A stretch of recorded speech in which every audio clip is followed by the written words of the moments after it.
My name is Michelle Williams. I'm 25 years old. I have a husband who is 6 years older than me. We've been married for 2 years now, and in both good and bad ways, our relationship hasn't changed. Even now, my husband often tells me, "I love you." Although this straightforward expression of affection can be embarrassing, I'm honestly happy that he continues to say it. However, there are times when I wonder if he truly loves me. This is particularly the case when he prioritizes his parents over me. Before we got married, I wasn't too bothered by it. When he canceled our dates to prioritize his parents, I thought he's kind and is even a family-oriented person, and I was impressed. But that was because I thought his priorities would change after we got married. I never imagined them to remain the same even after marriage. I couldn't broach my concern to my husband or in-laws at this point, but I was truly upset when my husband went on a trip with his parents on our wedding anniversary. At first, he seemed to not understand why I was angry, but when he realized it was our anniversary, he apologized desperately with an "oh no" expression. Although I had no intention of forgiving him immediately after hearing his desperate apology and the story that he took his parents on a trip to make up after a fight, I couldn't stay angry. However, some resentment remained deep inside my heart. At the same time, I began to have a less favorable impression of my in-laws. In particular, the times my husband got called over to my in-laws' place increased, and my dissatisfaction with him and my in-laws piled up. If a similar situation ever occurs again, I decided to directly talk to my in-laws if my husband were to ever prioritize them over me on some kind of anniversary again. One Friday night, I ran into my older sister in town as I was rushing home from overtime work. We hadn't seen each other much since we both got married, so I was happy to see her, and we decided to go out for dinner, just the two of us. Out of courtesy, we both let our husbands know, and we headed to a nearby pub. Since both of us were off from work the next day, we decided to enjoy our meal in conversation with some drinks that we usually refrain from. After we finished talking about our recent happenings, silence fell as I sipped my drink and thought about the next topic of conversation. My sister suddenly started chuckling. When I asked her what was wrong, she just said she remembered something funny. She didn't seem to want to talk more about it, but when I insisted, she reluctantly started speaking. "You know, the other day I saw someone who looked just like your husband." I was taken aback as I wasn't expecting that. As I urged her to continue, my sister said, "Well, he was with a child, so I knew right away that it wasn't him. But he looked so much like him that I did a double take, and because of that, I ran into a lamppost." She then lifted her bangs, and I could clearly see that her forehead was swollen. I drew attention from the people around me, and I was so embarrassed that I quickly ran away. I felt sorry for my sister, who was starting to complain while fixing her bangs, but I couldn't help but laugh at my reliable sister's mishap. I thought I'd tell my husband about the story I heard from my sister when I got home, but I completely forgot and fell asleep. Moreover, I fell ill the next day. I'd been laid down in bed, completely taken down by a dreadful combo of sore throat, chills, and fever. My symptoms, far from abating, only got worse, and I was contemplating whether or not to see a doctor when I heard some noise. When I went to check it, there was my husband, John, preparing to leave with his Boston bag in hand. I called out to his retreating back in panic. "Where are you going?" John shrugged his shoulders and slowly turned around. Although I wished she would stay by my side given my poor health, he seemed oblivious to my feelings and said, "I promised my parents to take them to a spa today. I'll be back later," with an unapologetic expression. I begged John, "Please don't go. Judging by his luggage, it seems he wouldn't return home today if he left." I thought that he would surely reconsider when he saw my current condition, but to my disappointment, he said the spot is booked and it would be a waste to cancel now. He left for a few minutes. After John left, I was in a daze. I felt as though I had been abandoned by my husband, but staying there wouldn't bring John back. I gave up and went to bed. In the middle of the night, I woke up suddenly and noticed that my body was abnormally hot. The fever, far from dropping, seemed to have risen even higher. I thought this was bad and wanted to take some medication, but I didn't even have the energy left to go and get medicine or a drink. Alarmed, I decided to call John to come back home. However, I received no response. He probably had his phone turned off. Frustrated with my husband, I then called my mother-in-law. My mother-in-law answered the phone immediately. I wanted to complain about everything so far, but I was at a loss for words when she asked, "What's the matter?" In my confusion, I asked my mother-in-law, "Isn't John with you right now?" She replied, "No, he isn't here. Actually, I haven't seen my son for a while now." My mind went blank at my mother-in-law's words. My mother-in-law, sensing something was wrong due to my silence, kept calling my name. However, I was unable to respond to her and ended up hanging up the phone. Physically and mentally drained, I lost consciousness right then and there. I don't know how much time had passed. The first thing I saw when I opened my eyes was not John's face, but my mother-in-law's face peering into mine. "Is that you, mother-in-law?" "I'm sorry, but I let myself in with a spare key." I shook my head at my mother-in-law's words. "No, on the contrary, thank you." I could tell from her casual attire and lack of makeup that my mother-in-law had rushed over in a hurry. Although it was different from my usual impression of her, I felt glad. I accepted a glass of water from my mother-in-law and took a sip. My mother-in-law quietly waited for me to finish drinking, then asked, "Do you think you can eat some Jell-O?" I nodded in response to my mother-in-law's words, ate the Jell-O she handed me, and then swallowed some of the over-the-counter medication she had brought. As the medicine took effect and I began to feel a little better, tears started rolling down my cheeks. My sudden crying must have surprised my mother-in-law, but she waited patiently until I had finished. After a while, my tears stopped, and I began to feel embarrassed for having cried in front of my mother-in-law. I felt guilty for burdening her and bowed my head in apology, saying, "I'm sorry for the trouble." When I apologized, my mother-in-law responded, "It's all right, but where is my son when you're suffering like this?" She remarked about my husband who was not present. I couldn't say anything and just looked down. However, my mother-in-law remained silent, patiently waiting for me to speak. Overwhelmed by the silence, I decided to tell her everything that's been going on.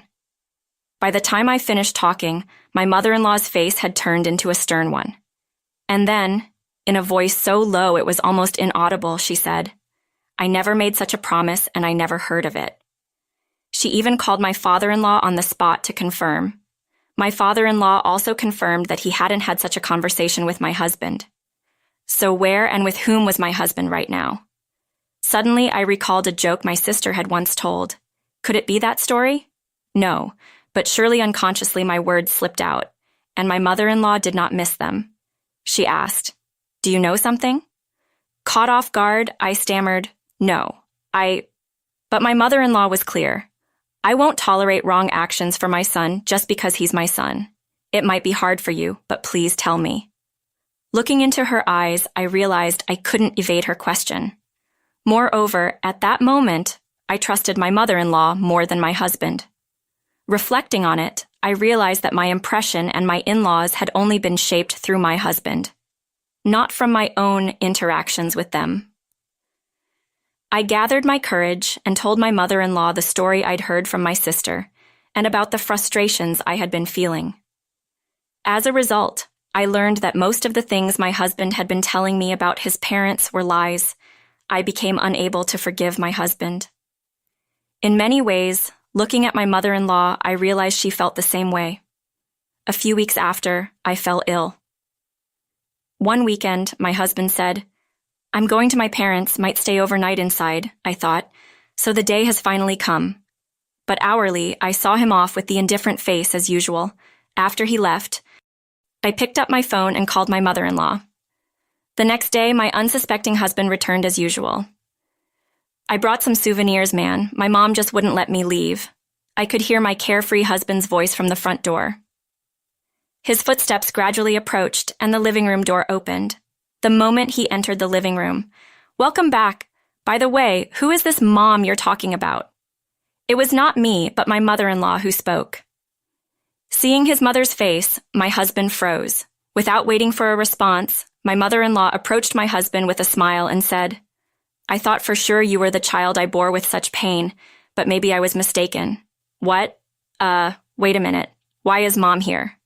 My husband was muttering in a trembling voice, looking back and forth between me and my mother-in-law. Realizing that his father was also present, my husband finally seemed to grasp the situation, but by that point, it was too late. My mother-in-law, not waiting for any response, pointed to a chair and directed my husband to sit. He sat down quietly, surrounded by me, my mother-in-law, and my father-in-law.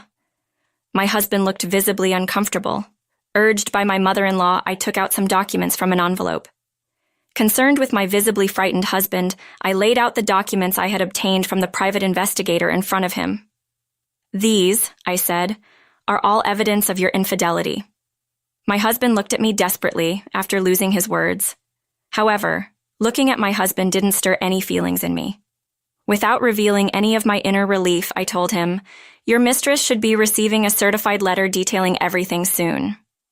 Upon hearing that, my husband stood up and yelled in panic, "Please don't do that. She has a child." Surprised at my husband's statement, I asked, "So that's none of my business? If you felt sorry for the child, why didn't you break up with me before starting a relationship with her?" My husband opened his mouth, but he was unable to find any excuses and sat back down. I had learned from the private investigator that my husband's mistress was a single mother and her child's father was unknown. Whether my husband knew this or not, I didn't know. Eventually, my husband managed to squeeze out the words, "They have no one but me. I can't abandon her and her child, but I truly love you and care about you." His words were incomprehensible, yet he spoke with a serious look. Hearing my husband's words, I was overwhelmed with disbelief. I was supposed to have fallen in love with his kindness, but looking at him now, all our past memories seemed like nothing more than illusions. My parents-in-law were also looking at my husband with astonishment. I caught my mother-in-law's eye and shook my head. She returned a tired, apologetic nod. I could tell my husband was desperate to mend things, but I had no intention of forgiving him. In fact, after hearing his words, I wanted to cut off my ties with him right away. Ignoring my still-talking husband, I handed him the divorce papers. "Let's get a divorce." When I said that, my husband looked at the divorce papers, then at me, and asked in surprise, "Why? Why?" "Because," I responded, "this incident has brought my feelings and trust in you down to zero.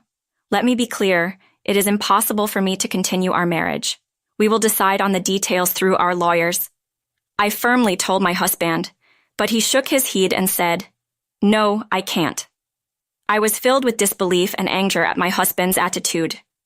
My mother-in-law seemed to feel the same, and she called my husband's name in a suppressed tone. Looking at my mother-in-law, she was looking at my husband with contempt and said, "You have no right to refuse. This is your doing. We are in favor of the divorce. In fact, it was me who recommended Michelle get a divorce. You have really done something terrible. Reflect on your actions and work hard to pay alimony." After being yelled at by his mother, my husband signed the divorce papers while sobbing. After our divorce, it seems my ex-husband John spent some time crying his heart out at his parents' home. However, after a few weeks, he appeared to settle down, and then he apparently told his parents he was going to remarry, this time with the woman he had an affair with. His parents were livid when they heard this, especially his father, who was so angry that he told John he would disown him if he married the woman he had an affair with and effectively kicked him out of the house. Now homeless, John apparently tried to move into the woman's home. However, whether she woke up to his unreliability or gave up on him after he became jobless post-divorce, the woman he had an affair with seemed to have kicked him out. You might wonder how I know all these details. It's because John himself reported it to me, starting with messages making himself out to be the victim of a tragedy. He eventually sent me a cryptic message saying, "She didn't need me. I was duped. I only have you now."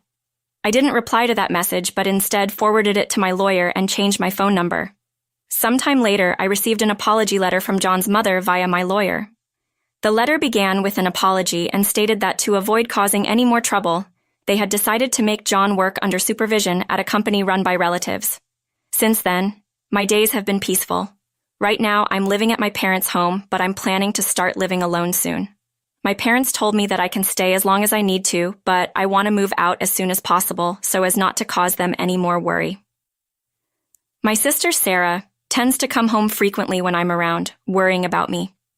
In the time following my divorce, there were days when I felt mentally unstable, but I have since gained stability thanks to my family. I believe that in the not-so-distant future, I will be able to move out and